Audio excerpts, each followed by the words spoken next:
Hello, bonjour. Est-ce que vous savez que vous êtes la première merveille du monde ? Je suis Sandrine et j'œuvre en tant que thérapeute et coach pour rappeler à toutes les personnes qui me consultent et qui m'écoutent qu'elles sont miraculeuses et comment elles peuvent changer leur vie, parfois juste avec une nouvelle croyance. Je suis basée à Paris et je reçois dans mon cabinet, sur Skype ou par téléphone, et vous pouvez bien sûr me retrouver sur les réseaux sociaux, LinkedIn, Facebook, Instagram et mon site à Sandrine GDSTC, Sandrine GDSTC. Il y a quelques jours, Karl Lagerfeld est décédé après 60 ans de création et de mode. Si vous connaissez le personnage, vous savez qu'il a été soit adoré et adulé, soit complètement détesté. En fait, Karl était et il restera pour toujours un de mes modèles les plus précieux. Il a donné une interview il y a quelques années, et il expliquait dedans qu'il se foutait royalement du regard des autres et qu'il s'était entraîné pour que cela ne le touche plus. En fait, comme il disait, il y a des personnes qui sont myopes, des personnes qui sont aveugles ou presbytes, et que donc, c'était pas grave, parce que être aimé ou pas, il n'en avait rien à faire, en fait, ça lui importait pas du tout. Et qu'il ne pouvait rien faire par rapport au regard des autres, parce que c'est les autres qui décident d'avoir un certain regard sur lui, et que ça ne change rien à sa vie, sachant que c'est le regard de l'autre, et que ça ne l'affecte pas lui, et que ça ne le regarde pas lui.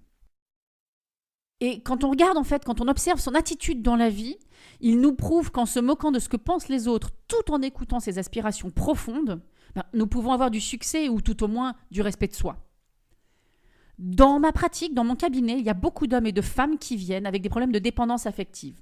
C'est-à-dire qu'ils ou elles pensent qu'ils ne peuvent pas avoir autant de valeur qu'une autre personne, et donc ils donnent leur pouvoir personnel et leur pouvoir décisionnel dans les mains d'un autre humain.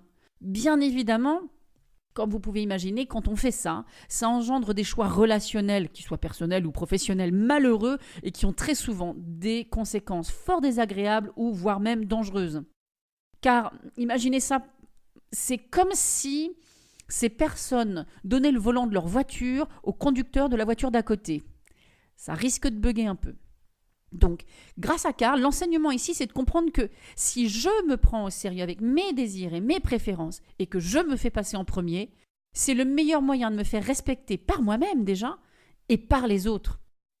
Et c'est amusant parce que le jour où Karl est décédé, il y avait justement une personne qui est venue en consultation et qui me disait que depuis quelques jours, grâce à notre travail, quand elle avait besoin de prendre des décisions, elle se fixe maintenant sur ce qui est bon et juste pour elle.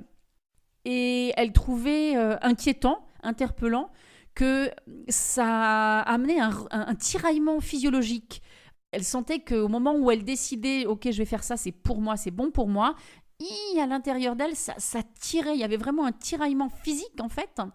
Et elle était inquiète, elle se posait des questions. Et donc, je lui expliquais que potentiellement, le tiraillement avait quelque chose à faire entre l'habitude de ce qu'elle faisait depuis à peu près 50 ans de mauvaises habitudes, et donc, c'est-à-dire qu'elle prenait l'autre en considération avant elle, et que bien évidemment, là, cette partie-là est challengée, puisque maintenant, elle se met elle en avant d'abord. C'est elle qui est en train de prendre sa place, et c'est une habitude. Le corps n'a pas l'habitude, pour son corps à elle en tout cas, n'a pas l'habitude à se choisir elle d'abord, et que donc il y a un tiraillement entre ce qui a été fait pendant plus de 50 ans et ce qui est en train de se mettre en place maintenant.